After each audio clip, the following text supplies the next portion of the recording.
So as always, I started off with a square canvas, and for this image I made the background colour a light pink, which actually wasn't light enough, so I made it a little bit lighter.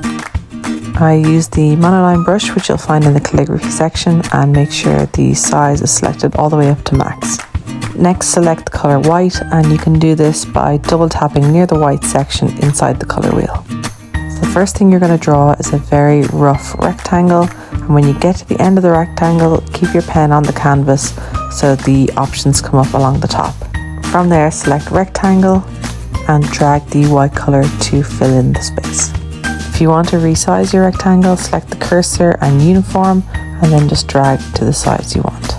So depending on your pencil settings, this next bit might actually be easier with your finger. Tap the settings, add, and click add text, and from here you'll be able to select the emojis on your keyboard.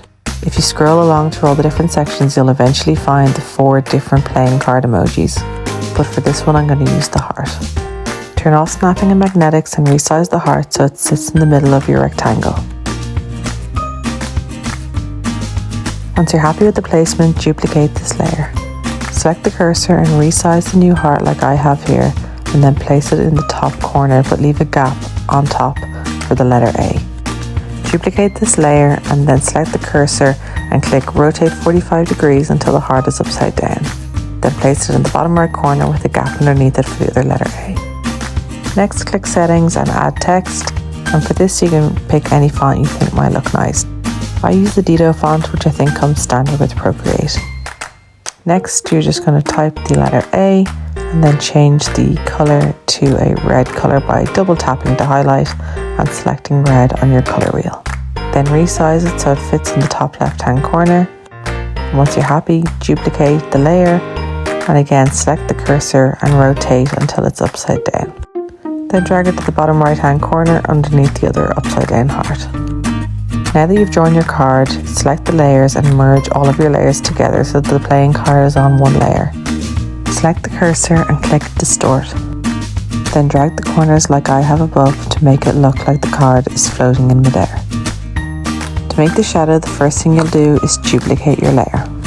Next, tap the bottom layer to select it and then select the colour black.